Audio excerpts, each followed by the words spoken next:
Hi, my name's Danny. I'm going to be giving an informative speech over the game chess. So first off, when I was a little boy, I played and learned the game chess from my older sister Ellen, and I wish I could still play it more and more often, but it is quite difficult to play when your sister has 2 children, lives 3 hours away, and you only get to see her on the holidays, which is sad. Boo hiss. But more on the point. Most people in this world won't attempt to play chess because they think it is way too hard. But I am here to tell you that as a 4-year-old, I learned how to play chess. And if you only put and apply yourself and put your mind to it, you will learn everything you need to know about the game chess.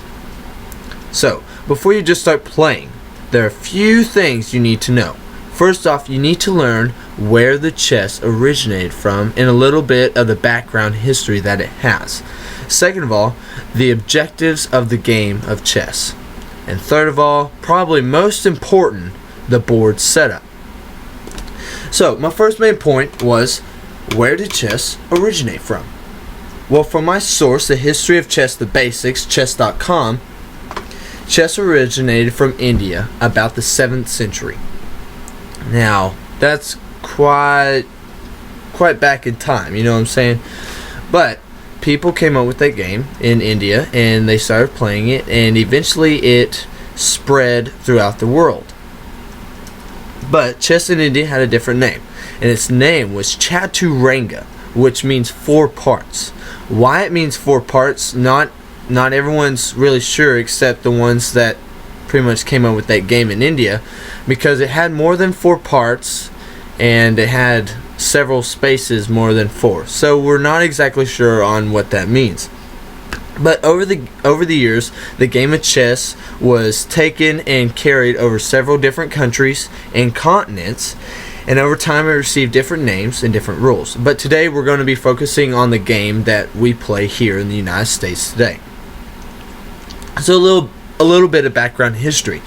The Crusaders, the Knights and the Templars, and everyone that went over to the Holy Lands to fight Saladin in gaining the Holy Land and Jerusalem and all those precious places, the Knights took that game, the game chess, back to England with them because they found it not only interesting but challenging with the mind. And it was a way for them to soothe their nerves instead of bashing someone's head in with the hilt of a sword on a battlefield, if you catch my drift. So, even though they were doing that, the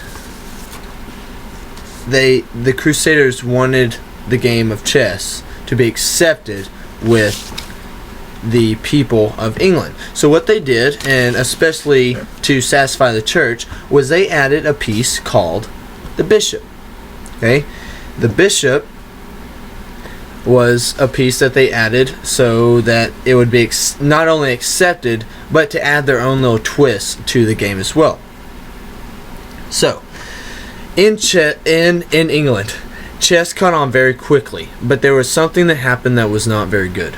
What happened was wealthy landowners took advantage of the game chess. And what they would do was they would play peasants or commoners that owed them money, and they would play them. And if the peasant lost, they would chop off their heads or hang them in the street.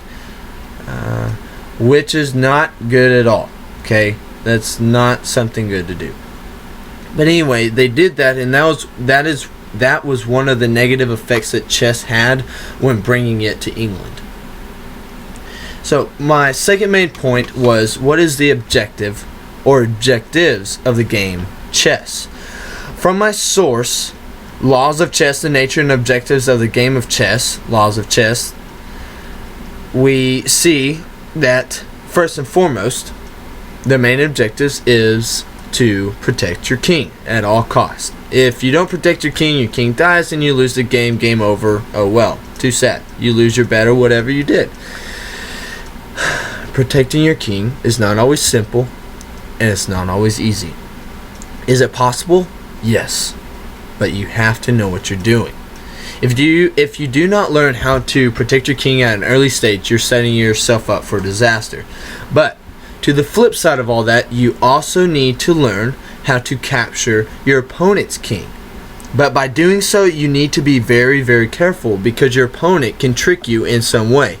And one of those ways is for your opponent to run around with his king and draws your attention from his other pieces. Now he can take his pieces and attack your king and overcome all your forces over there, and eventually you will lose. So you have to keep your eyes and your focus open to what's going on in the big picture. Don't try to narrow it down to just a few pieces. So not only do you have to play offense, you have to play defense. It is very, very, very, very, very critical. And not only is it critical, if you don't do it, you can lose, and it's very sad. Which brings me to my third main point. What does the board setup have to do with anything at all? I mean, please tell me. What does board setup have to do? Your setup has to be right in order for your game to work. From my source, the setup, Chess Rules for Setting Up the Chessboard web, it gives you a basis for how to play the game. You can set up your board however you want, but if you don't set it up correctly, then the game is not played in the manner that it should be played. Now, I'm not saying you have to be serious and you can't play it with fun, but you want to play it with fun playing correctly. So now I'm going to go over what pieces are on your board. So right here, I have my chessboard, and your first piece is a pawn. Very simple piece, and it goes right on the second row.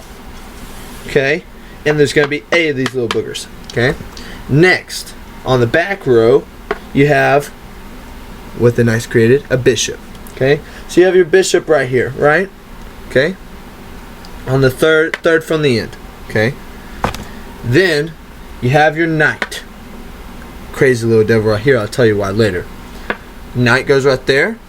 Okay, and then you have your rook. Very awesome piece. Like I said, I'll tell you about later.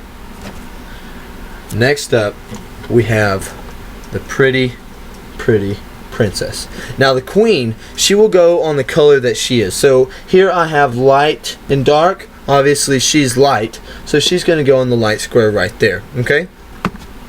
And then you have your king. And your king will go on the opposite color he is. Okay? Obviously. He'll go right there. Okay, so now that you know where the pieces go on the board, I'll inform you where the pieces can move and how they can attack during a match. So first off, you have your pawn right here, correct? On the first move of your pawn can move 2 spaces or 1 space, okay? And he can only attack diagonally, okay? 1 spot, okay? And next on the back row, you have your bishop. Your bishop can only attack diagonally, okay? It cannot jump a space. So that means if your bishop is on a brown square, then he's going to stay on the brown squares, okay? Next, you have your knight. On your knight, he jumps in an L. See here? He jumps in an L formation. Okay? The thing why I call him a devil is because he can jump pieces. Okay? He can jump them. Alright, next you have your rook. He is smash mouth, hard nose, he kills everything in his path. He goes side to side, up and down, backwards, frontwards, you name it. Next is your awesome queen. She can do everything every other piece can except the knight's jump. Okay? She can go anywhere. Anywhere that she wants to go, she can do it. Now the king, on the other hand, he can only move 1 spot at a time. Okay? That's all he can move. He can't jump or anything like that. He can't go he can go diagonal just in 1 move.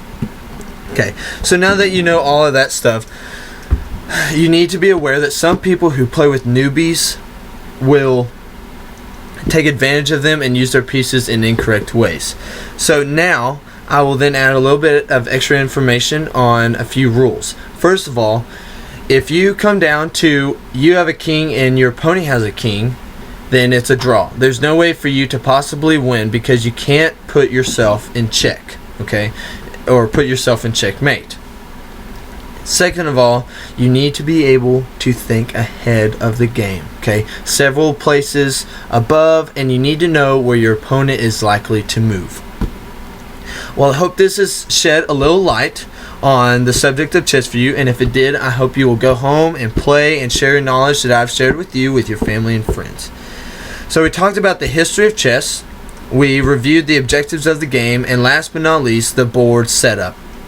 Like I said before, most people won't even try to play the game of chess, but like I said, I am living proof that if you will just apply yourself, then there is without a doubt that you can do whatever you want with chess and learn everything you need to know.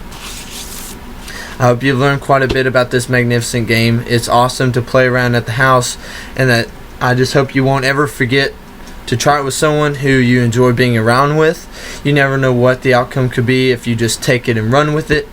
And, I mean, who knows? You might become a professional chess player. Chess master. That's what I'm talking about. Hope you guys had fun. Thank you for watching. I'll catch you next time.